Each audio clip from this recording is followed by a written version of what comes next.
banyak masalah hidupmu. Ku harap dirimu tak usah mengeluh.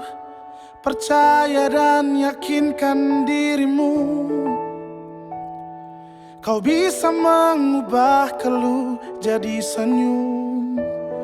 Tak ada satupun manusia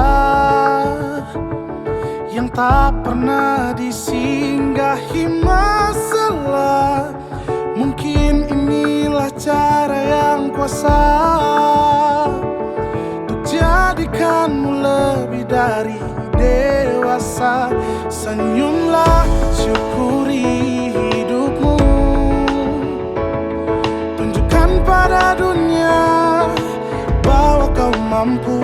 Masih banyak yang lebih susah hidupnya. Senyumlah, syukuri hidupmu.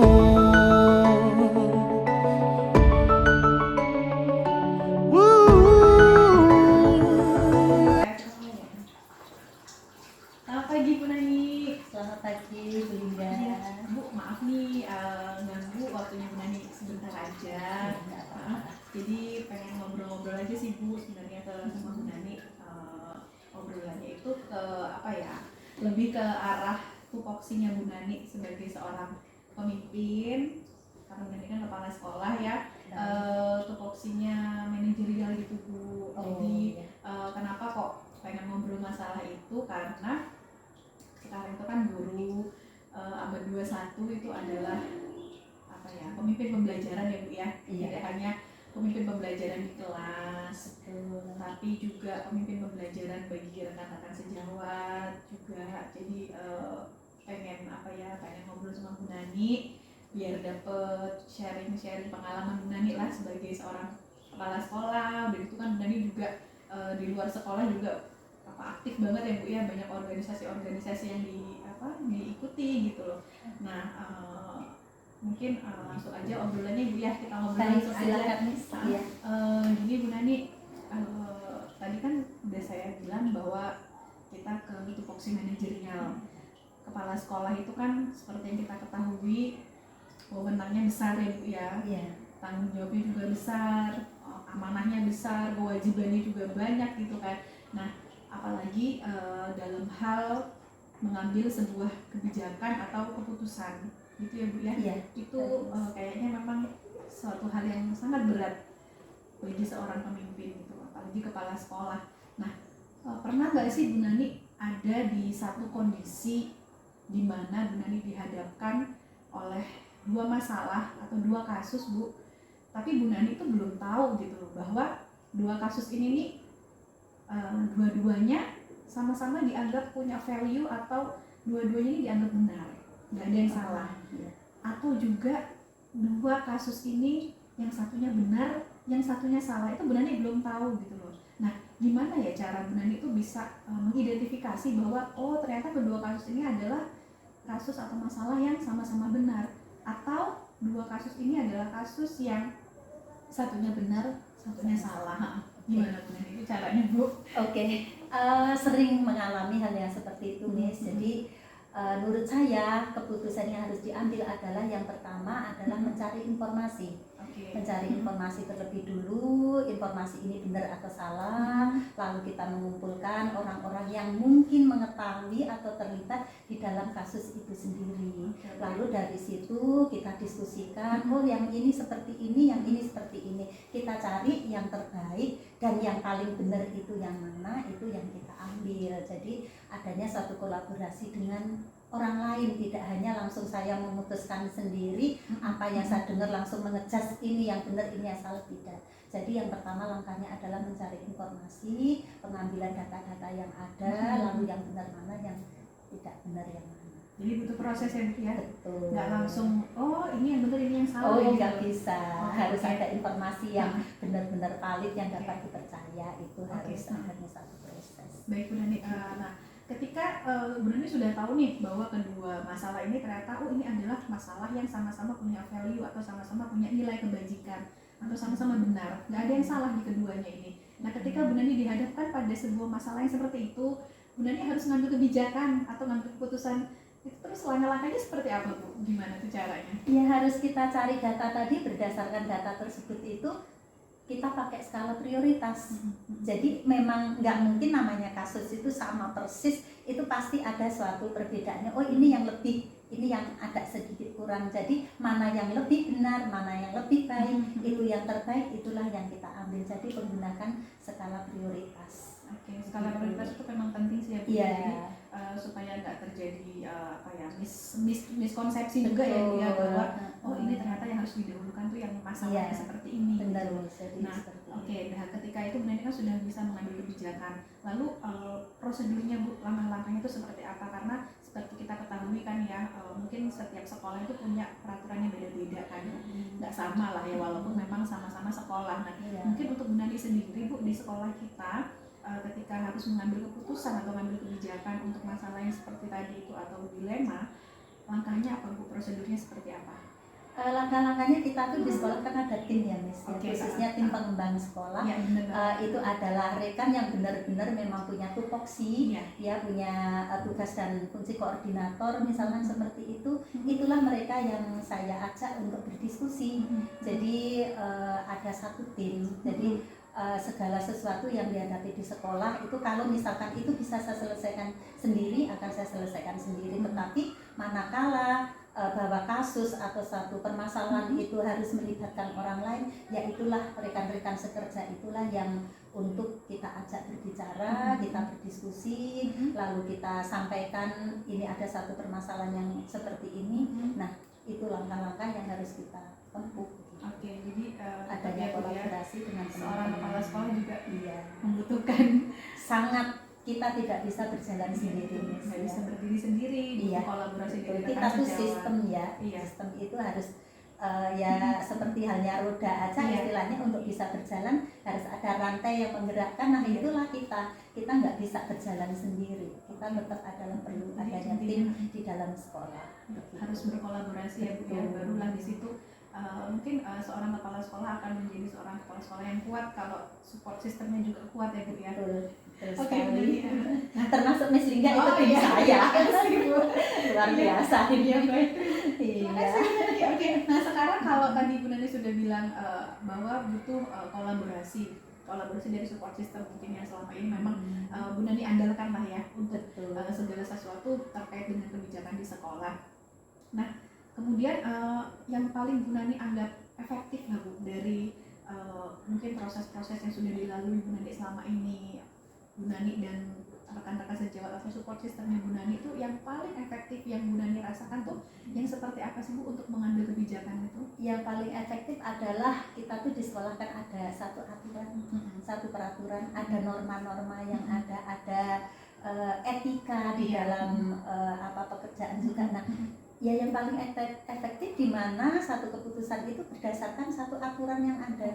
Meskipun itu nanti mungkin ada hal-hal yang tidak sesuai dengan mungkin rekan-rekan sekerja, tapi yang jelas yang paling efektif satu pengambilan keputusan yang pertama adalah sesuaikan dengan aturan yang ada, yang kedua sesuaikan dengan norma-norma yang ada di sekolah, dan juga prioritasnya adalah juga untuk mengambil hal yang terbaik. Gitu. Jadi intinya adalah bagaimana kita bisa sejalan dengan aturan dan tetap menghasilkan sebuah keputusan yang terbaik untuk hajat orang banyak, terutama di sekolah ya Bu Nani. Kalau tadi kita bicara masalah hal yang paling efektif, tadi sudah Bu Nani sampaikan juga pasti adalah dalam satu support system itu atau dalam satu komunitas itu ada yang pro, ada yang kontra. Itu pasti Miss, nggak mungkin ya. Nggak mungkin kayak Bu ya. Berarti itu kalau yang kontra itu kan tantangan ya Bu ya, challenge-nya Bu Nani. Nah, tantangannya apa sih Bu ketika Ibu harus mengambil kebijakan atau keputusan itu Bu? Ya tantangannya ya dari keluarga kita sendiri, artinya dalam keluarga sekolah ini sendiri ada kalanya di mana dalam keputusan atau kebijakan yang saya berikan, yang saya putuskan itu mereka tidak menyetujuinya. Nah, tetapi pada saat tidak menyetujuinya, dia tidak mau berbicara langsung kepada saya, tetapi bicaranya di belakang. Nah, itu satu tantangan di mana seorang kepala sekolah harus menghadapi hal yang seperti itu gitu. Itu sering terjadi ya Bu ya? Sering. Karena nggak semuanya itu sejalan dengan apa yang kita harapkan, apa yang kita putuskan. Jadi ada kalanya mereka Allah untuk apa sih kayak gitu. Jadi padahal kita tuh pengennya yang terbaik seperti ini loh, tapi ada kalanya tetapi nggak semua ya Miss ya, nggak semua, ada kalanya nggak setuju. Allah untuk apa sih keputusan seperti ini? Nah seperti itu, tapi tidak mau menyampaikan kepada saya secara langsung. Iya, tapi ngomongnya di belakang. Allah ngapa sih kok gini. Nah itu suatu tantangan untuk seorang. Kalau seperti itu Bu Nani gimana tuh menghadapi? Ya saya langkah-langkah saya adalah kalau saya ada rekan sekerja yang seperti itu, biasanya saya panggil secara pribadi nih, saya ajak ngomong secara empat mata. Apa maksudnya? Jadi setelah ada informasi yang masuk dan saya mengetahuinya, itu biasanya saya panggil secara empat mata. Oke, nah berarti ada pendekatan secara personal ya Bu ya. Iya. Oke, nah kalau misalnya Bu, Ibu dihadapkan tadi seperti itu kasus-kasus yang dilema etika kemudian ada kontra dari rekan sejawat gitu. Nah, ketika Ibu menghadapi masalah yang seperti itu, ada nggak sih waktu-waktu tertentu untuk Ibu menyelesaikan masalah yang seperti itu? Atau mungkin Ibu langsung saat itu juga langsung begitu ada masalah Ibu langsung selesaikan? Kalau hal yang seperti itu kita melihat kondisinya, melihat permasalahannya. Jadi kalau permasalahan itu bisa kita selesaikan saat itu, ya harus kita selesaikan saat itu. Tetapi ada kalanya nggak bisa secara langsung. Kita melihat satu permasalahan itu juga melalui hati. Jadi kalau misalkan ini nggak bisa, harus kita selesaikan sekarang, berarti saya perlu waktu melihat kondisi situasi yang memungkinkan untuk orang yang kita ajak untuk berbicara itu ada satu keterbukaan hatinya dia juga. Jadi jangan pada saat dia masih emosi kita ajak bicara, nggak akan ada jalan keluarnya begitu. Jadi nanti adanya malah bertentangan, tapi kita harus melihat situasi dan kondisi yang tepat. Jadi menunggu waktu yang tepat. Bagaimana Ibu bisa mengkondisikan dulu mungkin orang-orang yang kontra ini ya Bu ya. Terus jadi diharapkan dengan adanya pendekatan personal ini, kemudian dengan menunggu waktu yang tepat, solusi yang terbaik, kebijakan tadi sudah Bu Nani ambil juga akan tetap terlaksana, dampaknya juga baik untuk semuanya Bu Nani ya. Oke Bu Nani, nah berarti tadi kan sudah bicara tentang tantangan, bicara tentang hal yang efektif penyelesaiannya. Nah sekarang yang menurut Bu Nani ini Bu, ada nggak sih Bu orang-orang atau mungkin faktor di luar orang ya, atau di luar subjek kita di sekolah, warga sekolah yang betul-betul memang membantu Bu Nani, sangat berpengaruh sekali terhadap Bu Nani dalam pengambilan kebijakan atau pengambilan keputusan Bu Nani selama Bu Nani menjadi kepala sekolah? Ini artinya orang di luar warga sekolah? Boleh siapa saja, mungkin ada orang di luar dalam sekolah, atau mungkin yang di luar sekolah juga boleh, atau siapapun lah, atau apapun itu yang membantu Bu Nani untuk mengambil sebuah keputusan ketika Bu Nani dihadapkan pada sebuah keputusan yang masalahnya sama-sama benar tadi. Iya.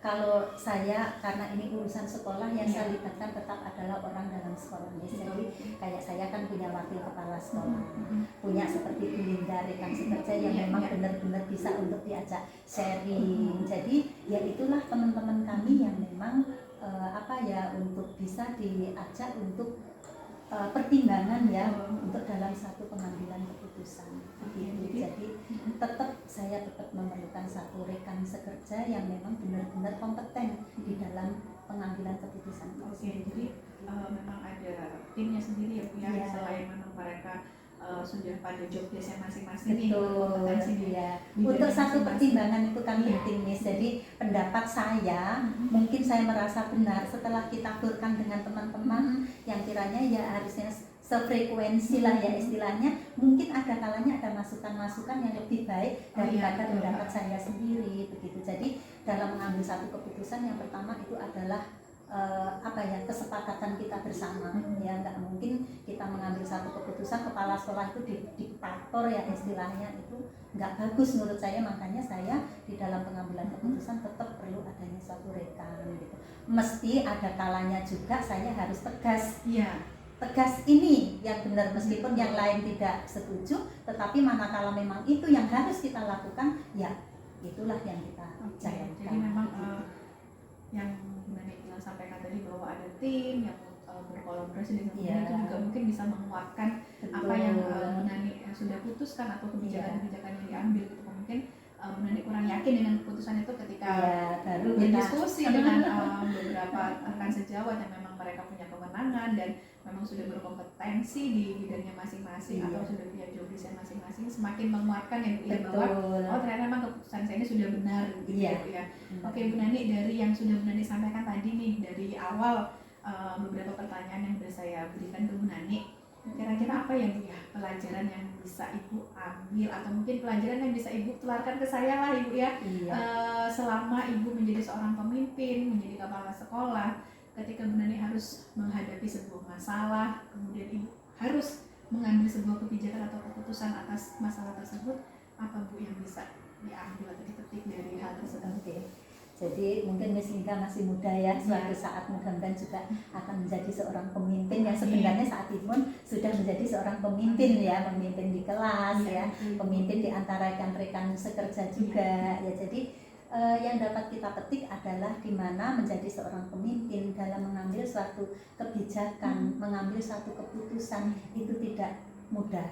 Ya tidak mudah, karena apa? Satu, harus adanya satu pertimbangan sehingga keputusan itu benar-benar yang terbaik untuk semuanya, berdampak yang baik untuk semuanya, dan keputusan itu sendiri harus apa ya, kita jalankan itu yang memang jangan hanya membuat satu keputusan yang artinya cukup ya sudah, keputusan sudah ditetapkan tetapi tidak ada tindak lanjutnya ya, tidak ada tindak lanjutnya. Jadi setiap keputusan, setiap apapun yang sudah ditetapkan itu harus adanya tindak lanjut. Jadi satu, yang pertama mengambil keputusan tidak mudah, yang kedua banyak tantangannya, yang ketiga kita harus berkolaborasi, yang keempat harus bisa mengambilkan satu keputusan yang terbaik untuk semua dan berdampak yang terbaik untuk semuanya.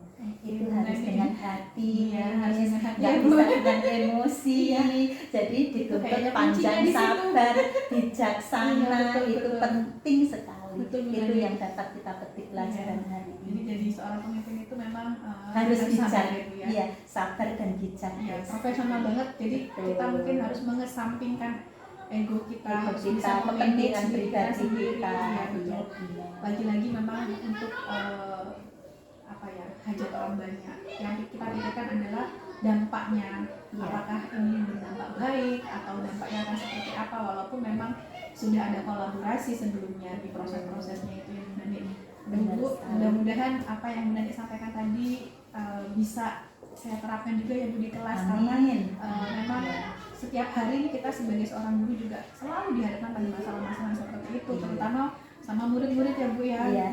Kadang-kadang kita merasa bahwa kita tuh udah paling sabar gitu loh, ternyata oh masih salah langkah begitu. Setelah yang benar disampaikan tadi bahwa memang saya mungkin masih jauh Bu dari harus dari panjang sabar dan bijaksana. Kriteria seorang pemimpin yang benar disampaikan tadi, mudah-mudahan hari ini membawa perubahan untuk saya. Dan Bu Nani juga sukses selalu ya Bu, sehat selalu, mudah-mudahan selalu bijaksana dalam mengambil segala keputusan di sekolah kita, dan apapun yang terjadi atas keputusan-keputusan tersebut, insya Allah dampaknya akan selalu baik untuk warga sekolah, untuk murid terutama ya Bu Nani.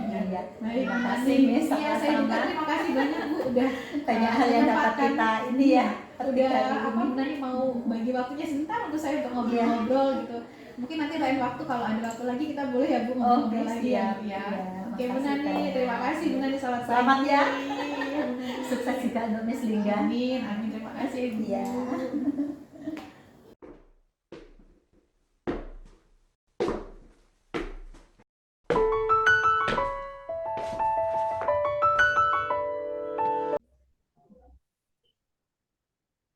Assalamualaikum Umi.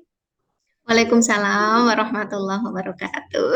Gimana Umi kabarnya? Sehat ya? Alhamdulillah sehat, baik. Oke, selalu sehat pokoknya ya Mi ya. Amin, insya Allah. Ya Umi, maaf ini ganggu waktunya sebentar aja. Pengen ngobrol-ngobrol Iya. sedikit. Terima kasih juga nih udah dikasih waktunya Umi di sela-sela kesibukannya yang pasti padat banget lah ya Umi ya. Apalagi mau Begitulah ya. mau liburan pasti banyak yang harus diselesaikan. Iya Umi, ini pengen ngobrol sama Umi sebentar aja gitu kan. Sebenarnya obrolannya sih lebih ke arah apa ya? Kan Umi kan kepala sekolah nih ya, jadi lebih ke tupoksinya seorang pemimpin gitu loh Umi. Jadi eh, apa ya, tupoksi manajerial mungkin ya. Jadi Iya, betul. kepala sekolah itu kan ya manajer ya. Jadi pengen ngobrol ke arah situ gitu. Kenapa pengen ngobrol di situ? Soalnya kita kan sekarang tuh sebagai seorang guru itu kan adalah seorang pemimpin pembelajaran ya Umi ya. Baik itu di kelas ketika kita berkolaborasi dengan siswa atau mungkin berkolaborasi juga dengan rekan sejawat itu guru zaman sekarang gitu kan ya. Guru abad 21 itu wajib sekali jadi pemimpin pembelajaran. Nah, ada beberapa hal sih Umi yang mau aku obrolin, mau tanya-tanya sedikit tentang apa ya, leadership lah gitu. Nah, fokusnya sih ke bagaimana ketika kita harus seorang pemimpin harus mengambil kebijakan atau mengambil keputusan gitu. Oke, Umi ya. Boleh ya Umi sharing-sharing Baik, baik. ya. Oke. Jadi Umi, aku mau tanya nih, Umi pernah nggak sih Umi dihadapkan pada satu kondisi gitu ya, satu kondisi ini adalah case atau masalah gitu kan. Tapi masalah ini tuh akarnya dari dua masalah. Nah, tapi di situ Umi belum tahu nih, apakah kedua masalah ini atau kedua penyebab masalah ini adalah sesuatu yang sama-sama punya value atau punya nilai kebajikan, atau keduanya ini adalah sebuah kasus atau sebuah masalah yang apa ya, saling bertentangan. Anggap aja yang satu benar, yang satu salah gitu loh. Nah, gimana sih Umi caranya Umi sebagai seorang pemimpin mungkin dengan pengalaman-pengalaman Umi yang sebelum-sebelumnya tuh bisa menentukan atau mengidentifikasi bahwa oh ini nih masalah ini ternyata sama-sama punya nilai kebajikan nih. Oh ternyata yang satunya ini bertentangan nih, yang satunya salah, satunya benar. Gimana ya Umi caranya supaya kita bisa tahu nih kalau itu tuh seperti itu gitu. Gitu Umi ya. Oke. Dalam perjalanannya sih selalu saja ya ada masalah itu. Eh, terlepas dari itu benar sama benar gitu, benar sama salah gitu. Dalam perjalanan itu selalu ada saja, tapi memang cukup sulit, tidak mudah gitu ya. Ketika kita bertemu dengan sebuah masalah, untuk tahu bahwa itu sebenarnya dua-duanya ada mengandung nilai kebajikan yang sama-sama baik gitu. Dua-duanya ada nilai kebajikan atau sebenarnya sangat mudah ya ketika satunya benar, satunya salah, memutuskannya jauh lebih mudah gitu. Ketimbang dengan ketika itu sebenarnya benar dengan benar. Taunya dari mana? Biasanya sih lewat kajian ya. Biasanya ketika ada sebuah masalah, selama itu misalnya masih bisa untuk kita lakukan analisa, kita endapkan dulu biasanya untuk kita memahami lebih baik dan lebih dalam lagi. Ketika kami endapkan, kemudian kami pikirkan sebenarnya masalah ini dua-duanya punya nilai yang benar apa enggak sih, atau sebenarnya satunya sudah pasti ini salah benar gitu. Ya itu yang kami lakukan biasanya, kami endapkan dulu, kemudian kami jeda untuk menganalisa, untuk mengkaji dengan baik begitu. Jadinya setelah itu baru kami bisa tahu bahwa ini sebenarnya benar sama benar atau salah sama benar begitu. Tapi tentunya ya tidak tidak bisa sendirian ya. Saya lebih suka dengan melibatkan rekan-rekan yang memang sebagai manajer di sekolah ini, karena manajemen di sekolah yang sedang saya pimpin juga ada 4 orang gitu. Ya, saya dengan 3 wakil kepala sekolah, jadi sangat sangat lebih baik menurut saya ketika dalam hal apapun, jika memang itu perlu untuk melibatkan ketiga waka ya sebisa mungkin kebetulan juga ruangannya memang sama gitu ya, tidak tidak terpisah. Jadi kapanpun kami bisa berbincang bersama gitu. Jadi Jadi itu yang kami lakukan oke gitu. Umi, jadi pada intinya kolaborasi ya Umi ya. Kolaborasi Betul. dengan beberapa pihak yang memang sama-sama punya kewenangan. Kemudian Iya, dikaji betul. dulu supaya kita jangan sampai salah salah Betul. apa ya, salah langkah lah ya. Mungkin yang Iya, iya, betul.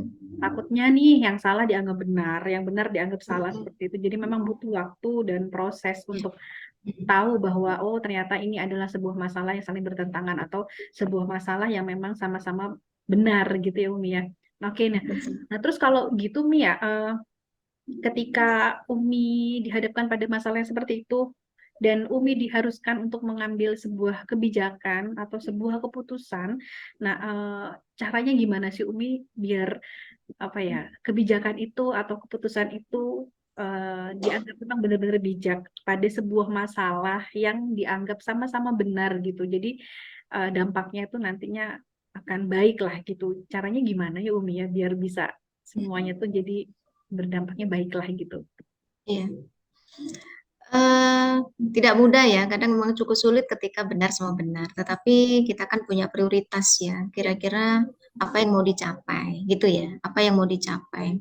Eh, Kebaikan yang mana yang mau kita prioritaskan seperti itu, dan tidak terlepas dari masukan berbagai apa ya, rekan-rekan yang memang punya wewenang dan punya kontribusi yang baik, kami anggap baik gitu. Di sekolah saja ini kami juga ketika memutuskan hal-hal besar biasanya juga tidak hanya manajemen ya, kami juga melibatkan guru-guru yang memang kami anggap dituakan atau memang mempunyai kontribusi yang baik di sekolah gitu. Jadi memang itu ya, jadi prioritasnya apa, kemudian kebaikan siapa yang mau kita utamakan, kemudian eh, misalnya pendapat atau masukan dari rekan-rekan seperti apa, itu juga menjadi hal utama yang menjadi landasan untuk kami memutuskan sesuatu begitu. Oke. Jadi pada intinya adalah ada skala prioritasnya Umi ya untuk Betul, betul. kebijakan atau Hmm, keputusan itu dan tentunya dengan lagi-lagi dengan berkolaborasi supaya dari hasil kolaborasi itu juga akan bisa menentukan mana sih yang didahulukan begitu ya Umi. Nah pasti kalau ada kolaborasi itu kan dengan orang banyak ya Umi ya nggak cuma sendiri iya, gitu loh. Dan seperti kita ketahui bahwa bekerja dengan orang banyak itu kan ada tantangannya. Nah, ada langkah-langkahnya juga, ada caranya, ada prosedurnya. Mungkin yang selama ini udah Umi jalanin gimana Umi untuk bisa menentukan sebuah kebijakan atau mengambil sebuah keputusan dengan yang sudah tadi Umi sampaikan bahwa Umi butuh berkolaborasi dengan orang-orang yang memang punya wewenang gitu. Gimana Umi langkah-langkahnya itu seperti apa sih gitu? Awalnya sih biasanya saya memilih, biasanya kayak sudah memetakan, sebenarnya kasusnya ini lebih ke arah mana nih, Mm-mm. lebih ke bidang apa, atau area apa gitu. Biasanya kalau areanya tentang pendidikan, bukan tentang perilaku, biasanya ada orang-orang yang memang memang punya wewenang di sekolah ini yang kita memang sudah punya tim sebenarnya. Jadi melibatkan orang-orang pun kita sebenarnya sudah punya tim masing-masing gitu. Ada tim kurikulum sendiri, tim kesiswaan sendiri, ada tim tentang sarpras sendiri. Jadi memang biasanya kami pilih, kita petakan dulu sebenarnya kasus ini di mana dan siapa yang kita libatkan begitu. Mm-mm. Jadi ya prosedurnya juga sama sih ya sebenarnya. Jadi kita memilah kasus ini sebenarnya arahnya kemana, siapa yang paling tepat untuk kita libatkan gitu. Dan sebisa mungkin keputusan yang kita ambil tidak menimbulkan sesuatu yang dampaknya jauh, justru misalnya nih kadang ada keputusan itu benar secara yuridis, misalnya benar Iya, secara aturan, beraturan. tetapi itu menimbulkan kegundahan, Ya, menimbulkan kegaduhan, dan itu eksesnya jauh lebih besar, berdampak mm-mm. tidak baik ya. Kadang kami menyampingkan itu, memang banyak hal-hal sih ya. Jadi cukup teliti gitu ya, cukup harus menelaah dengan baik gitu. Jadi Mm-mm. di samping ini sebenarnya memetakan arahnya kemana, ini sebenarnya kemudian siapa yang bisa kita libatkan, kemudian kita menimbang dengan baik, Mm-mm. kira-kira kalau kita putuskan seperti ini, nanti dampaknya seperti apa, Oke, baiknya seperti apa, dan itu pun harus harus difikirkan dengan baik, gitu. oke. Begitu. Panjang ya Umi. Iya. Jadi benar-benar harus dipetakan dulu, Iya. kemudian siapa-siapa saja yang terlibat juga harus jelas. Kemudian setelah Iya, itu betul. apa dampaknya, begitu kan yang harus dipikirkan. Jadi kita juga harus benar-benar matang lah ya Umi ya dalam memutuskan sesuatu hal gitu. Apalagi tadi udah Umi sampaikan juga bahwa ada nih peraturan yang memang kadang bertentangan dengan hati nurani kita gitu loh. Mungkin secara yuridis kita aman nih inline sama Iya, rule, betul. tapi secara hati Mm-mm. nurani kita kayak serasa dihantui gitu ya. Kok kok begitu sih gitu ya Umi ya. Tapi ya Iya, iya betul. Mm-mm. itulah seorang pemimpin mungkin ya amanahnya besar, tanggung jawabnya besar ya Umi ya.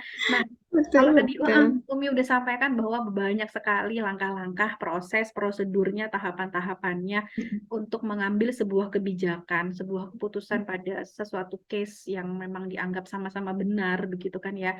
Nah, selama ini yang sudah Umi jalankan, mana ya menurut Umi itu yang paling efektif gitu loh, yang paling mungkin Umi anggap ini paling cepat, atau mungkin Umi anggap ini paling tidak beresiko, atau mungkin oh dengan begini aja dampaknya tuh sudah pasti baik sih. Kira-kira apa ya Umi yang paling efektif gitu loh yang bisa dilakukan untuk memutuskan sebuah kebijakan itu? Yang paling efektif itu membuat support system sebenarnya ya. Jadi Konsisten ya.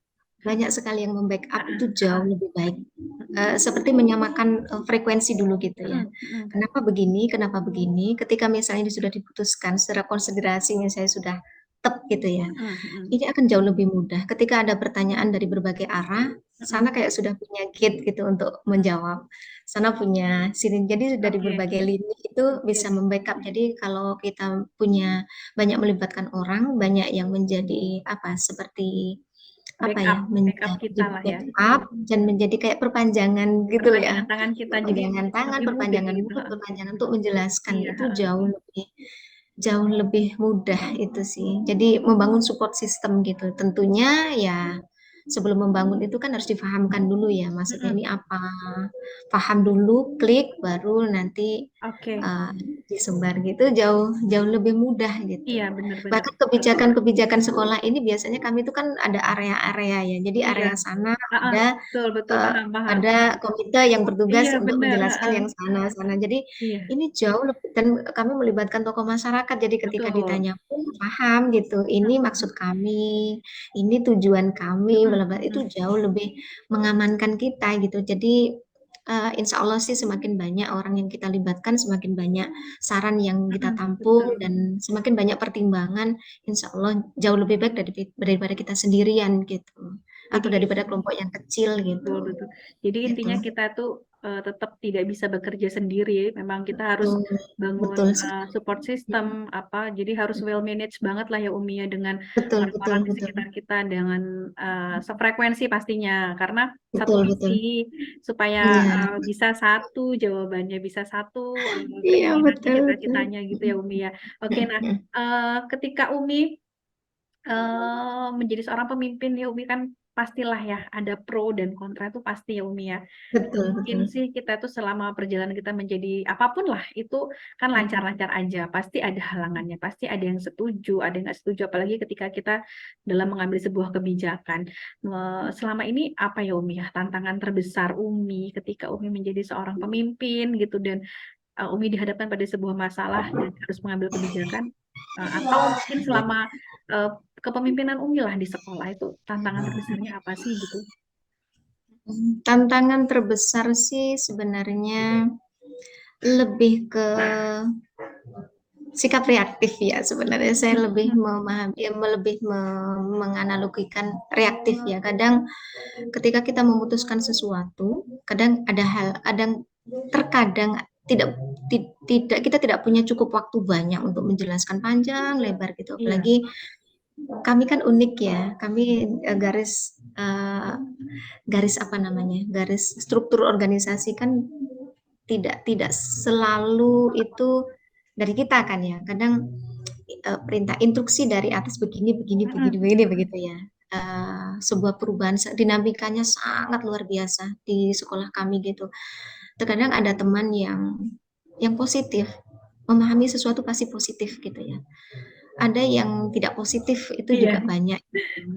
Yang saya lakukan biasanya jika itu terasa semacam menjadi leader informal yang itu mengganggu kestabilan, biasanya saya datang datang ke orang tersebut, saya tanya karena saya kadang itu disampaikan berulang-ulang di apa ya, di morning briefing ya, bahwa jika ada sesuatu yang memang mengganjal dan itu memang perlu didiskusikan gitu, pintu sangat terbuka, hati Ya, dan betul. pintu sangat terbuka. Tapi terkadang tidak semua orang punya keberanian, lebih suka kasak-kusuk di belakang. Dan Iya. biasanya sengaja saya datangin, duduk berdua, permasalahannya di mana gitu. Nah, dari situlah kita jadi tahu ternyata miss gitu. Kadang missnya terlalu jauh. Jadi Ya, gapnya itu tidak hanya segini, bisa segini gitu. Kita benar. maunya terlalu jauh gitu.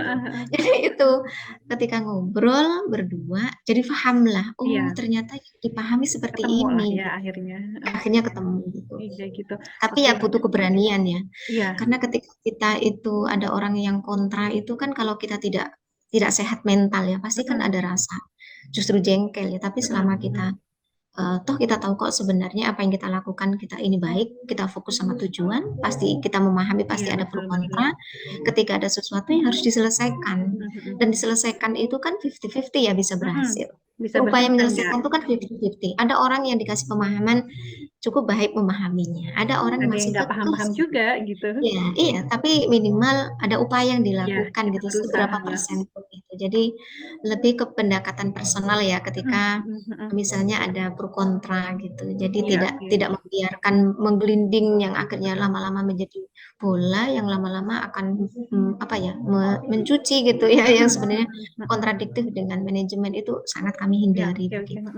Nah, oke. Nah, itu kan tadi Umi bilang ada pendekatan personal ya, secara personal kepada pihak-pihak yang mungkin secara Ya, reaktif kurang pro gitu kan ya. Nah, berarti ya. apakah ketika ada pendekatan itu Umi punya jadwal tersendiri atau memang insiden aja gitu. Jadi begitu menghadapi sebuah masalah yang dianggap sama-sama benar, Umi langsung selesaikan saat itu juga, atau mungkin Umi menunggu waktu yang tepat untuk menyelesaikannya dan untuk mengambil keputusannya harusnya seperti ini nih gitu. Jadi waktunya untuk menyelesaikan itu dan waktu untuk mengambil keputusan itu apakah sudah ada waktunya sendiri atau memang secara spontan gitu, Umi gimana?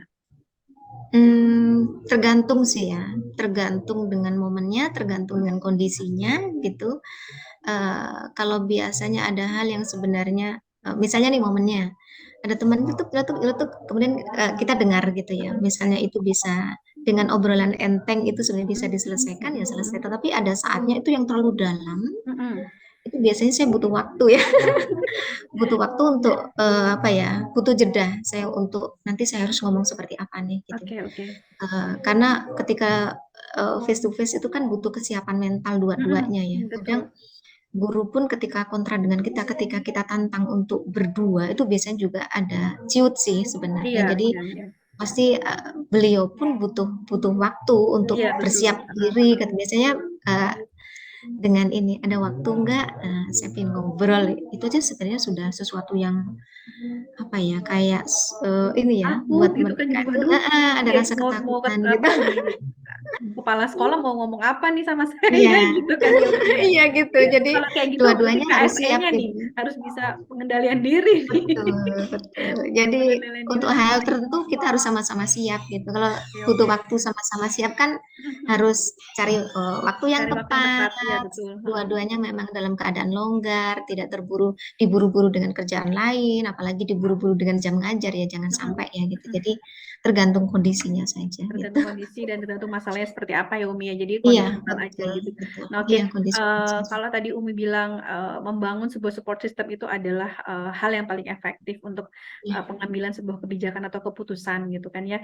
Nah selama ini ada nggak sih Umi orang ya atau mungkin faktor-faktor tertentu yang betul-betul sangat sekali membantu Umi dalam ya dalam segala hal lah di kepemimpinan Umi gitu loh. Tidak hanya mungkin selain mengambil keputusan, mengambil kebijakan terhadap sebuah masalah-masalah yang mungkin dianggap itu adalah sebuah dilema atau ya banyak masalah-masalah yang dihadapi di sekolah gitu sebagai seorang pemimpin itu selain tadi support system yang memang bisa membackup Umi lah, ada nggak sih Umi selain itu faktor-faktor atau siapapun lah yang bisa membantu Umi gitu?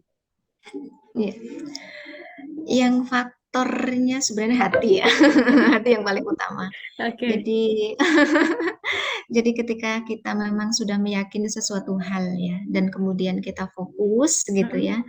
Kan kalau sesuatu hal itu kita yakini, kemudian kita fokus, menjadi sebuah kekuatan begitu ya. Itu yang sangat saya pegang dengan erat gitu. Oke. Makanya tidak pernah galau gitu ya, tidak baper, tidak galau dengan apapun yang kita hadapi karena jadi kepala sekolah tidak boleh galau, tidak boleh baper walaupun kita manusia biasa, tetapi itu harus kita kesampingkan betul gitu. Jadi faktor mengenyampingkan persoalan-persoalan pribadi, tidak membawa persoalan pribadi ke manapun, bisa profesional ketika bekerja di sekolah gitu. Jadi profesionalitas juga sangat penting ya ketika kita menjadi seorang pemimpin, itu juga menjadi ini ya, menjadi apa ya, Faktor utama, kunci juga gitu, kuncinya jadi ya. kunci gitu. Jadi Jadi ketika intinya kita profesionalitas. profesional Jadi juga apapun lebih, pekerjaannya, intinya adalah iya ketika kita bisa profesional, iya apapun akan menjadi sebuah faktor pendukung yang terbaik ya Umi iya ya. betul, Gitu iya ya iya. Umi ya. Jadi Jadi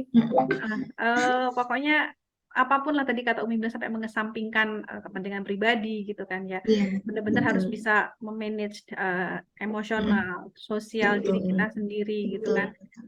Waduh hebat Mm. banget nih. Susah ya Umi ya jadi kepala sekolah. Iya, Oke. tidak Dari mudah ternyata. dari obrolan kita tadi ini Umi, dari awal tadi kita ngobrol sampai terakhir ini, kira-kira apa ya Umi ya yang bisa, apa ya, mungkin tidak hanya pembelajaran buat saya sebagai seorang guru juga yang masih butuh sekali banyak ilmu-ilmu, banyak sharing-sharing dari orang-orang seperti Umi gitu loh, atau mungkin juga bahkan Umi juga bisa ambil pelajaran dari apa yang sudah kita obrolin tadi gitu. Kira-kira apa yang bisa Umi sampaikan ke aku nih untuk pesan dan kesan deh gitu. Apa nih Umi? Iya, dari obrolan kita tuh yang jelas apa ya, menggelitik kata bijak ya. Jadi dengan obrolan ini jadi lebih apa ya, jadi aware gitu ya bahwa segala persoalan yang kita hadapi itu sebenarnya kita harus sangat bijak gitu ya, bijak dalam menghadapi, bijak dalam memutuskan itu sih ya. Jadi itulah intinya dengan semakin kesini menjadi proses ini tentunya akan menjadi proses buat saya untuk kembali juga berkaca gitu ya. Refleksi Karena dan kalau tidak pengalaman ya dengan Umi ya. soalnya kalau tidak diajak ngobrol begini saya juga nggak pernah Iya, tergali selama ini jadi saya jadi lakukan dengan seperti ngobrol apa gini kita bisa gitu. Iya, apa ya, bisa mm, refleksi juga gitu kan dari iya bisa pengalaman-pengalaman yang refleksi sudah-sudah gitu. gitu ya Umi ya. Jadi betapa penting rekan-rekan yang di sekeliling kita yang setiap saat membantu kita tuh jadi betapa penting beliau-beliau yang senantiasa membantu kita untuk Betul. melakukan, untuk memutuskan dan lain sebagainya. Jadi semakin menghargai orang-orang di sekeliling kita yang jelas Masya yang Allah banget lah setiap saat pokoknya. mau membantu kita. Iya. Jadi tahu sekarang bahwa memang kita ternyata kita Iya, tuh segala sesuatunya tidak bisa diselesaikan sendiri. Eh, iya betul, Seprofesional apapun betul. pekerjaannya, kolaborasi Iya, itu ternyata sangat-sangat penting ya iya. Umi ya. Jadi Ternyata kita makanya selalu saling bergantung dengan saling orang. bergantung, saling ternyata saling saling ketergantungan iya tuh benar-benar begitu, nyata gitu. begitupun jadi guru kan mungkin selama ini Iya, pandangannya bahwa semua itu pokoknya apa yang katanya guru itu yang paling benar gitu, ternyata kan iya. tidak gitu loh, ternyata Tidak betul. kita nggak bisa sendiri tanpa murid, nggak akan ada guru gitu loh, tanpa murid nggak akan Iya, ada guru kan, begitu ya Umi ya. betul Jadi betul. banyak banget makanya tadi Umi bilang sampaikan bahwa support system, nah mungkin selama ini yang sering miss untuk kita lakukan adalah bagaimana ketika mungkin kita sudah merasa bahwa diri kita sudah cukup, diri kita sudah merasa baik, kita mungkin lupa bahwa banyak orang-orang di sekitar kita, di belakang kita yang ternyata yang membuat kita baik itulah mereka gitu loh. Kita Betul nggak akan bisa betul baik, sekali. kita tidak akan bisa sampai di titik ini tanpa mereka gitu ya Umi ya. Jadi Betul betul sekali. apa pentingnya rekan-rekan kita, teman-teman kita semua yang gitu tadi Betul masuk sekali. support system itu, apalah kita Iya, tanpa mereka begitu ya Umi ya. betul betul sekali. Dan ya itu tadi kita bisa dibilang bijak jika kita memang berkolaborasi, jika kita Iya, bisa menghargai apa-apa yang sudah orang-orang sekeliling kita lakukan buat kita gitu ya Umi ya. Masya Allah Umi, aku jadi apa ya, jadi refleksinya tuh jauh gitu loh. Jadi ternyata ya Allah, ternyata kita tuh masih banyak kurangnya gitu loh. Iya, Mungkin betul tidak hanya betul. menjadi seorang pemimpin, kita sebagai seorang pribadi juga, terlebih kita guru ya Umi, kita kan ya gimana-gimana guru itu digugu dan ditiru. Ternyata banyak banget kurangnya kita. Mungkin selama ini kita masih egois banget jadi guru. Ternyata ya Allah gitu kan. Dengan ngobrol kayak gini jadi lebih kebuka lagi lah bahwa segala sesuatunya tuh memang kita tuh butuh banyak orang di sekitar kita ya Umi. Betul Umi betul. makasih banget, ini obrolannya tuh jadi serius, Sama-sama. jadi enak gitu ya Umi. Mudah-mudahan ini ngena banget gitu loh. Jadi bakal terus ingat deh apa yang Umi sampaikan gitu loh. Jadi ya Allah, Amin, amin, makasih alhamdulillah. banget sudah Umi mau sempetin waktunya ngobrol. Mudah-mudahan apa yang kita obrolin Sama-sama. hari ini benar-benar bermanfaat, membawa berkah ya Umi, apalagi di bulan puasa. Amin, amin, amin, Insya amin. Allah ini jadi ladang amal ibadahnya Umi deh, mau menyempatkan waktu Amin, ngobrol sama kita amin. semua. Amin. Sehat selalu buat Umi. Sehat jaga Amin. salam buat keluarga ya Umi ya. Amin, insya Allah nanti Semangat buat disampaikan. Umi.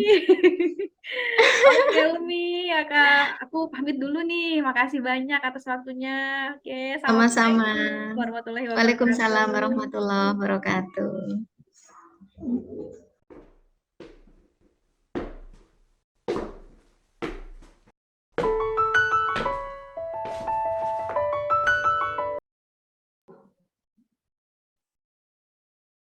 Assalamualaikum Bunda. Waalaikumsalam Gimana warahmatullahi kabarnya wabarakatuh. Bun? Alhamdulillah sehat-sehat ini. Gimana? Apa kabar nih? Ya, aku juga alhamdulillah sehat. Maaf ya Bun ya, ganggu waktunya di sela-sela kesibukan gitu. Aku juga makasih udah Dua. dikasih waktu sedikit aja. Sedikit aja kok, nggak banyak-banyak. Pengen Iya, ngobrol siap-siap. sebentar aja sih Bun. Ngobrolnya sih ini sih apa ya? Biar nanti mungkin dapat sharing pengalaman atau sharing knowledge lah dari Bunda gitu kan. Kenapa kok pengen ngobrol sama Bunda, karena obrolan kita sih nanti mungkin arahnya ke ini Bun, ke tupoksinya seorang pemimpin gitu loh. Jadi lebih ke Oke. tupoksi manajerial lah ya. Kan Mm-mm. itu adalah seorang manajer gitu kan.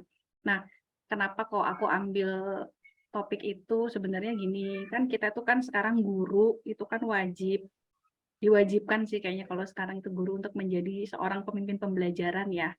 Nggak hanya di kelas, tapi juga sesama rekan sejawat, karena kita kan harus banyak kolaborasi dengan siswa, dengan rekan sejawat atau seluruh warga sekolah. Nah, itu sih pengennya aku ngobrol itu, apalagi kan seorang pemimpin itu kan kewenangannya banyak ya Bun ya, terus otomatis tanggung jawabnya juga besar, amanahnya juga berat gitu kan ya. Nah, pastilah ada suatu kondisi atau suatu keadaan di mana seorang pemimpin itu dihadapkan pada situasi nih. Begini nih Bun, jadi misalnya Bunda dihadapkan dalam satu kondisi masalah lah, anggap aja ini masalah nih ya, case gitu. Nah, tapi case ini tuh berasal dari dua masalah. Jadi ada dua hal, tapi Bunda belum tahu nih apakah masalah yang dua-duanya ini adalah sama-sama masalah atau sama-sama hal yang punya value atau punya nilai-nilai kebajikan gitu loh. Jadi atau anggap aja dua-duanya benar gitu deh. Nah, atau ada dua masalah yang ternyata masalah ini tuh saling bertentangan gitu. Jadi anggap aja itu benar dan salah. Nah, tapi Bunda belum tahu nih ya. Terus cara mengidentifikasi atau cara supaya Bunda tahu nih, oh ternyata kedua masalah ini tuh sama-sama benar nih, atau oh ternyata dua masalah ini ternyata saling bertentangan nih, salah dan benar. Itu caranya gimana ya Bun? Karena sering banget tuh kita di kelas menghadapi anak-anak atau murid yang memang kita tuh selalu dihadapkan dengan kondisi yang seperti itu gitu. Bunda boleh sharing deh ke aku gitu, gimana? Oke, ini dulu kali ya. Kalau ini saya sharingnya bukan di kelas, nggak apa-apa ya? Nggak apa-apa, pokoknya pengalaman Bunda aja sebagai seorang pemimpin lah. Oke. Jadi kalau masalah baik buruk atau apa ya, istilah lainnya bisa dibilang moralitas ya. Moralitas itu kan baik buruknya suatu perilaku gitu. Kalau misalnya hal itu sudah jelas batasannya, bahwa secara moral, oh ini perbuatan baik, ini perbuatan buruk, kan bisa tampak ya. Dan itu dilakukan oleh satu individu, ya berarti saya bisa, bagi saya itu bukan suatu dilema untuk memutuskan, mengambil keputusan lah ya. Saya bisa panggil orangnya, saya bisa ajak coaching, berusaha digali supaya dia sadar nih bahwa oh ini salah, harus stop nih gitu. Itu kalau memang itu baik buruk atau benar salah gitu. Jadi tidak perlu berpanjang-panjang ya. Tapi kalau itu sudah melibatkan lebih dari moral atau apa ya, lebih dari moral berarti ini ya norma ya. Norma kan pandangan orang bisa beda-beda nih. Iya, benar. Bisa individu ini berpandangan ini, sekelompok ini berpandangan yang berbeda gitu. Nah, kalau sudah melibatkan dua kubu atau dua kelompok, nah bagi saya itu jadi merupakan suatu dilema gitu. Nah, itu sih saya mengidentifikasinya seperti itu saja. Jadi pada saat ini hanya terjadi di satu orang dan itu sudah jelas batasannya, berarti itu baik buruk nih. Udah saya cut langsung gitu. Tapi kalau misalnya itu memang melibatkan dua kelompok yang entah itu mereka saling bertentangan, bahkan yang dipertentangkan mungkin benar-benar, ya itu baru akan menurut saya itu adalah suatu dilema gitu sih. Identifikasinya menurut saya seperti itu. Oh gitu. Jadi kita lihat dulu case-nya apa subjeknya ya Bun ya. Subjek apa objek sih kayak gitu? Satu Objek juga. ya. Jadi objeknya siapa sih yang terlibat di dalam masalah ini gitu ya Bun ya. Nah oke, nah berarti kan tadi dengan adanya case tersebut kan berarti seorang pemimpin itu kan harus mengambil sebuah kebijakan nih ya Bun ya, sebuah keputusan lah untuk gimana sih caranya case ini bisa selesaikan dengan baik. Nah kalau Bunda sendiri gimana sih Bun ketika dihadapkan tadi pada sebuah masalah yang dianggap itu sebuah dilema, ya kan ya. Jadi anggap aja ini dua-duanya tuh dianggap benar gitu kan ya, atau sama-sama punya nilai kebajikan atau punya value. Nah, gimana caranya Bunda bisa ngambil kebijakan atau ngambil keputusan untuk case tersebut atau masalah tersebut, gimana Bun caranya?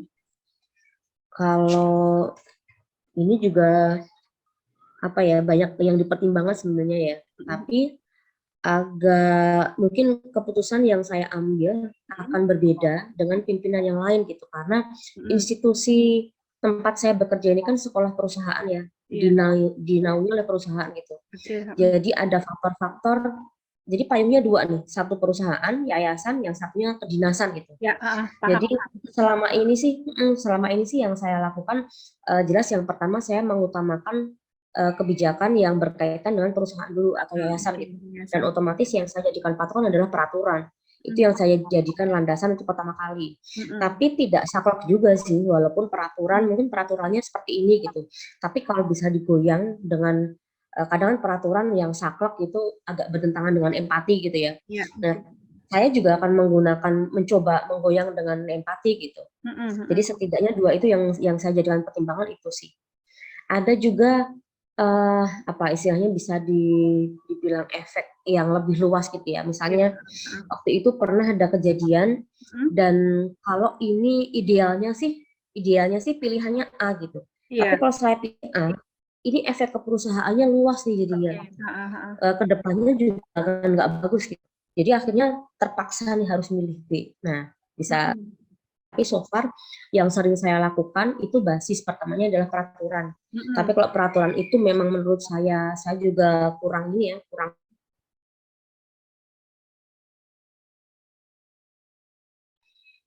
Waduh, gimana Bun? Nggak apa-apa, lanjut. Nggak ke-record ya? Oh, ke-record kok, nggak apa-apa. Oke, lanjut. Record ya. Lanjut.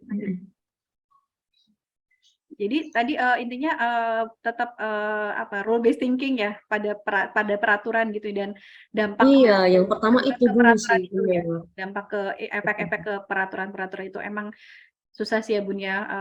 Aku juga ngerasain lah gimana kita sekolah yang punya dua kepala gitu kan, memang kita butuh ada langkah-langkah tersendiri atau prosesnya atau prosedurnya seperti apa gitu. Nah, kalau Bunda sendiri gimana Bun untuk menyikapi itu gitu kan? Tadi kan Bunda bilang rule based thinking ini ya, berbasis ke peraturan. ada nggak sih Bun proses atau langkah-langkah atau prosedur khusus memang yang harus dijalankan nih untuk mengambil kebijakan itu sehingga nanti efeknya tuh tidak ada yang dirugikan sama sekali nih di akhir ketika kebijakan itu muncul gitu Bun? Nah, ada ya jelasnya pasti agak panjang juga, tapi juga tergantung case-nya ya. Setidaknya yang pertama saya tahu dulu nih permasalahannya apa. Kalau sudah tahu permasalahannya, saya biasanya breakdown dulu. Yang dibutuhkan apa? Yang jelas saya butuh bukti-bukti yang dukung ya. Saya kumpulkan dulu bukti-buktinya. Kalau sudah saya petakan analisa dampaknya, kalau saya memutuskan ini dampaknya apa, kalau saya memutuskan ini dampaknya apa, itu sudah harus saya petakan dulu, baru saya akan memutuskan nih. Tapi itu keputusan sementara. Keputusan sementara, baru saya konsultasikan ke atasan. Saya sampaikan, saya mendapatkan permasalahan seperti ini, sudah saya kumpulkan bukti seperti ini, saya proyeksikan analisa dampaknya nanti akan seperti ini, resikonya begini, saya mencoba mengambil keputusan ini. Nah, kira-kira menurut Bapak bagaimana, minta arahannya, saya biasanya seperti itu. Nanti baru kalau misalnya si atasan ini kan bisa ini ya, pimpinan bisa memandang kebijakan yang saya ambil ini sudah inline belum dengan perusahaan, dengan yayasan seperti itu ya. Kalau misalnya secara dengan perusahaan, dengan yayasan sudah inline dan tidak ada masalah, keputusan dikembalikan ke saya akan lanjut. Gitu. Oke, jadi memang prosedurnya memang agak panjang ya Bun ya, karena itu tadi karena bersinggungan dengan dua pihak yang kadang-kadang mereka tuh berseberangan gitu kan. Jadi butuh analisa dulu, butuh pemetaan dulu, kemudian Bunda juga harus konsultasi dengan ketua yayasan mungkin ya Bun ya. Nah terus dari beberapa prosedur tadi atau langkah-langkah atau proses tadi yang Bunda anggap paling efektif nih Bun, mungkin yang apa ya, cepat atau mungkin bisa dibilang saat tapi to the point pada sebuah case dan itu dianggap paling aman lah untuk kedua belah pihak. Yang paling efektif deh yang mana itu Bun? Ada nggak sih di antara proses-proses tadi atau mungkin ada proses lainnya gitu di antara yang sudah Bunda sebutkan? Kalau paling aman ya, paling aman itu udah sesuai peraturan, aman banget itu. Pokoknya inline peraturan yang berlaku aja ya Bun ya. Karena kalau misalnya ini sesuai peraturan ya, sesuai peraturan saya putuskan A nih. Gitu. Kalaupun ada imbas yang tidak enak, perusahaan pasti akan backup saya gitu. Karena saya sudah sesuai prosedur nih gitu. Pokoknya intinya manut aja deh sama yayasan gitu ya Bun ya. Karena akan aman gitu kan ya. Oke, nah ini Bun ya, namanya kita sebagai seorang pemimpin ya Bun. Pastilah banyak pro dan kontra di antara masa kepemimpinan atau mungkin selama kita berhadapan dengan ya guru, kemudian ya murid, wali murid, kemudian juga dengan pihak yayasan ataupun pihak dengan kedinasan. Nah, dari itu semua apa sih Bun tantangan paling berat buat Bunda ketika Bunda harus dihadapkan pada sebuah kasus atau masalah dan Bunda harus ngambil kebijakan atau ambil keputusan itu? Apa yang paling berat menurut Bunda tantangannya? Kalau yang paling berat itu sebenarnya ini ya, kalau peraturan saya nggak ada masalah ya. Kalau sudah menyinggung rasa kemanusiaan, itu bisa jadi secara peraturan ya memang peraturannya begini gitu. Tapi kan kadang peraturan itu tidak mempertimbangkan rasa kemanusiaan ya. Nah itu yang menurut saya yang paling berat. Jadi terkadang saya harus berani usul nabrak peraturan gitu. Kalaupun misalnya di ACC ya alhamdulillah, kalau tidak ya sudah setidaknya saya mencoba. Itu sih yang paling berat. Jadi menaklukkan rasa empati ya kemanusiaan ya. Benar, kadang ya memang itu sih kita banyak banget peraturan atau kebijakan yang memang kadang bertentangan dengan hati nurani kita, tapi paling tidak kita sudah berusaha mencoba untuk mengikuti hati nurani. Kalau memang nggak bisa ya sudah gitu, karena itu tadi yang tadi sudah Bunda bilang kan paling efektif itu ya inline sama rule yang sudah ada gitu kan. Ya, apalah daya kita kalau memang kita tidak bisa berbuat banyak gitu kan. Iya benar. Oke, nah itu Bun tadi kan ada kontranya, ada tantangannya. Nah, ketika Bunda dihadapkan pada masalah yang seperti itu tadi kan sudah paling aman udah ikutin peraturan aja.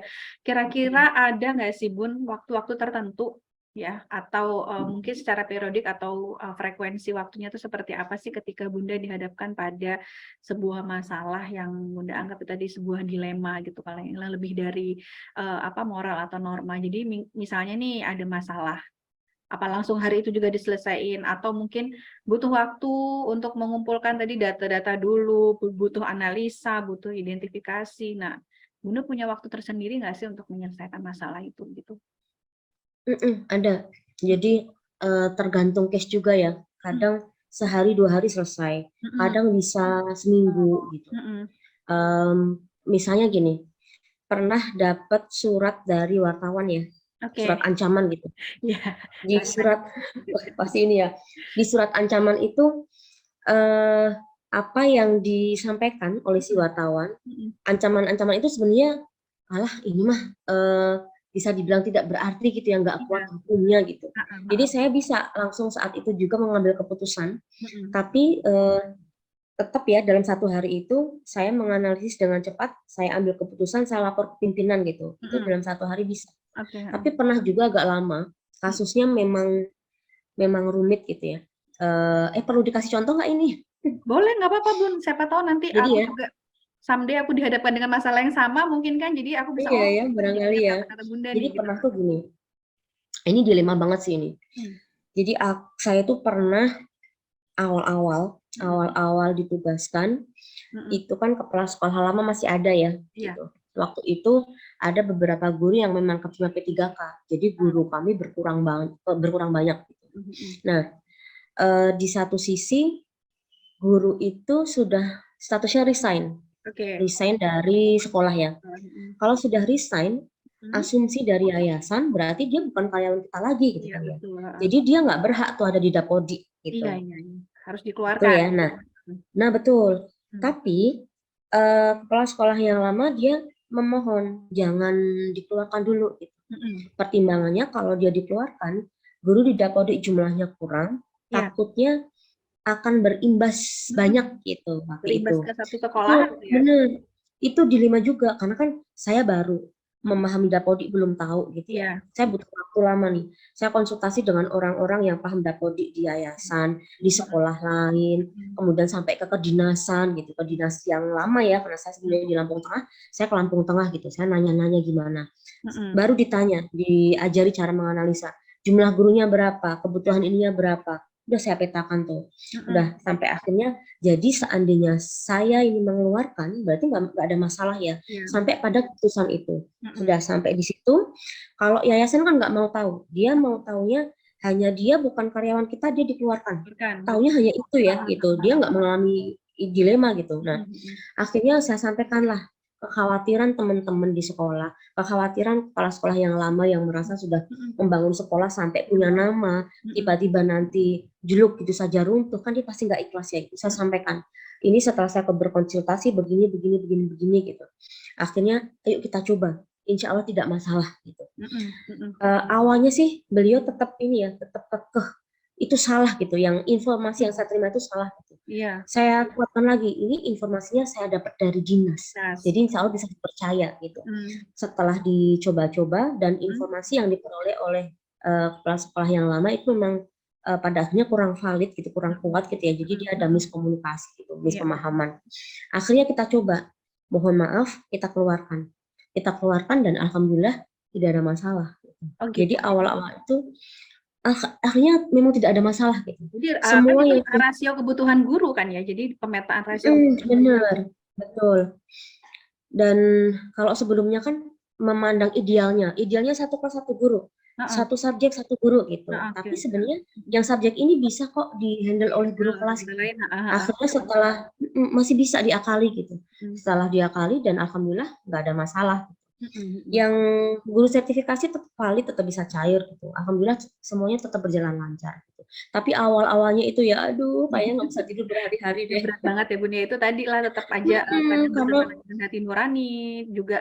Bener. Kita harus inline sama peraturan gitu kan ya, dan dan pastinya itu kan untuk kepentingan hajat orang banyak itu yang iya, seorang pemimpin tuh kayak gitu itu ya Bun ya. Nah, oke Bun, selama ini nih Bun, mungkin udah beberapa keputusan atau kebijakan yang sudah pernah diambil atau diputuskan gitu ya Bun ya.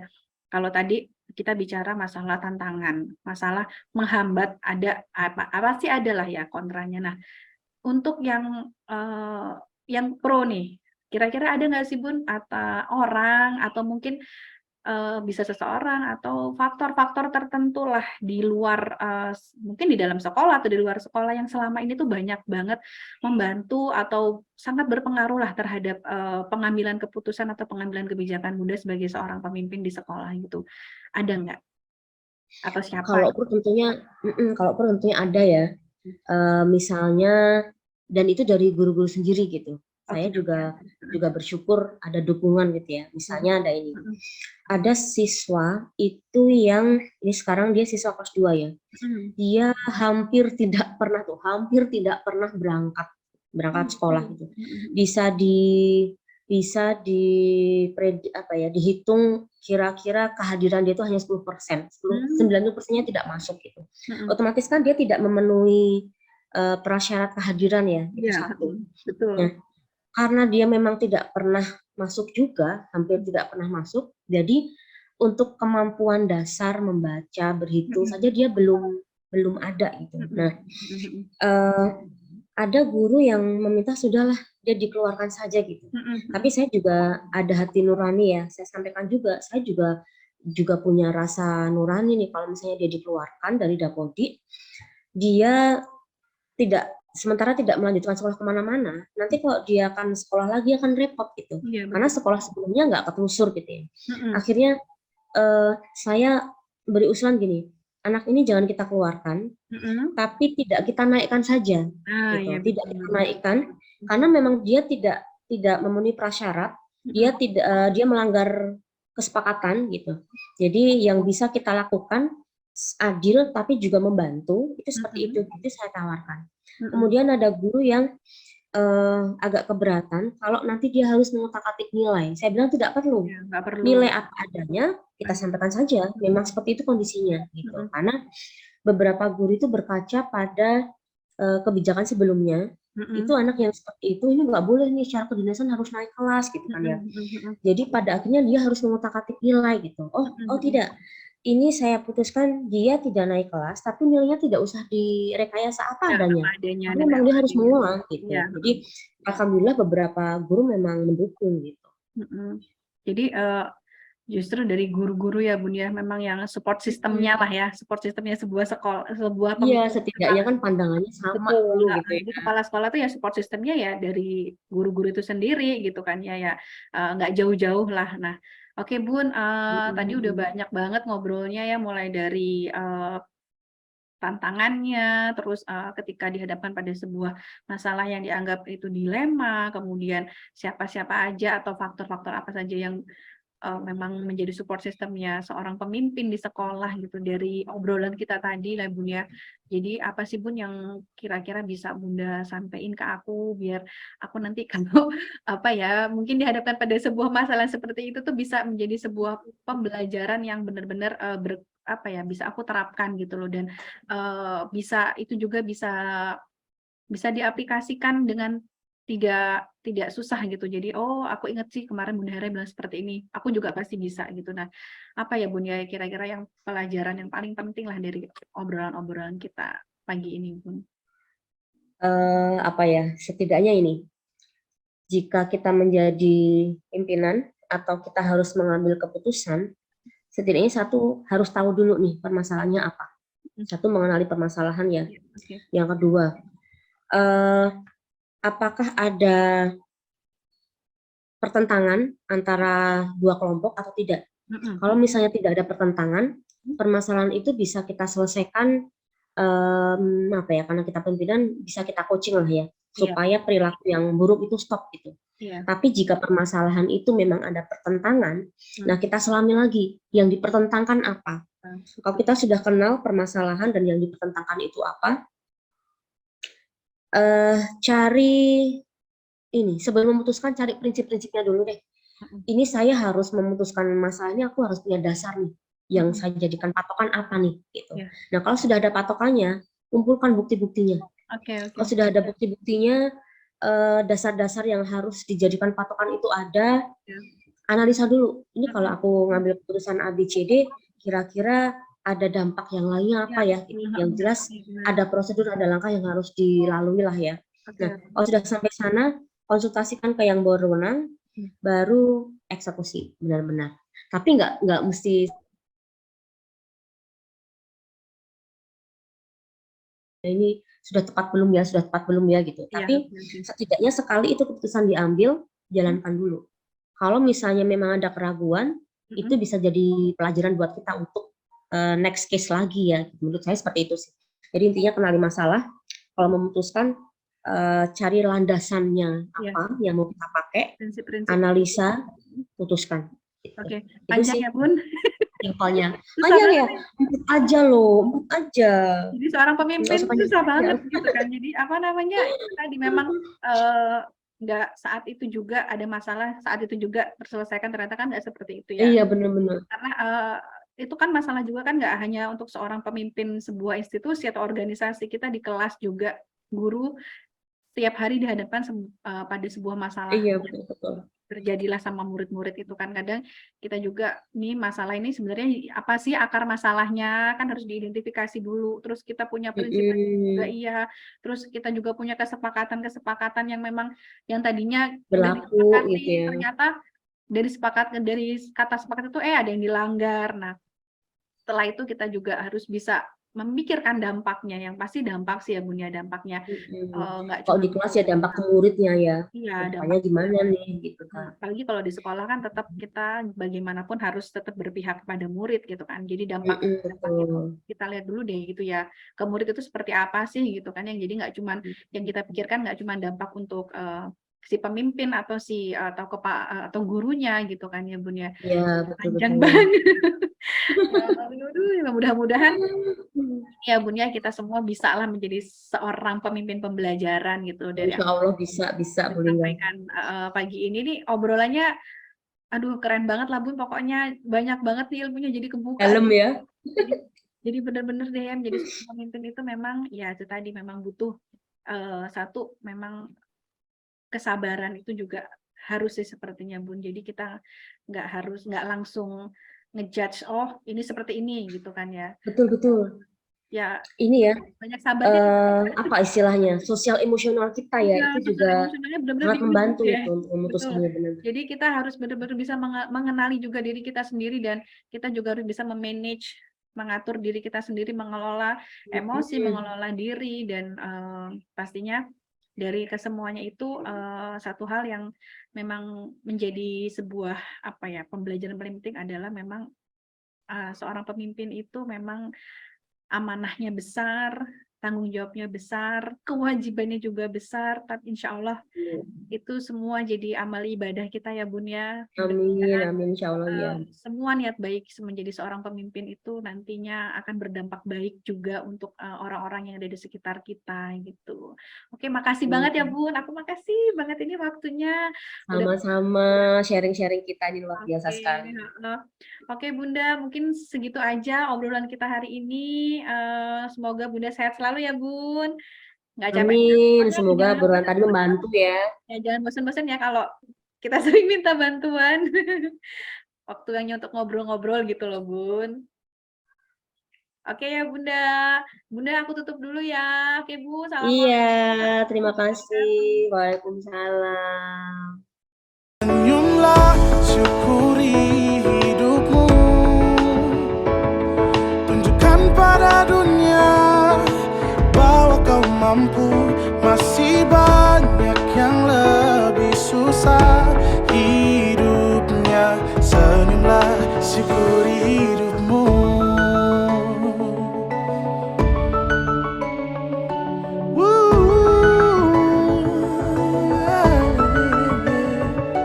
Tak ada satupun manusia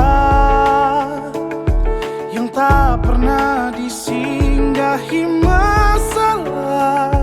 Mungkin inilah cara yang kuasa jadikanmu lebih dari dewasa. Senyumlah, syukuri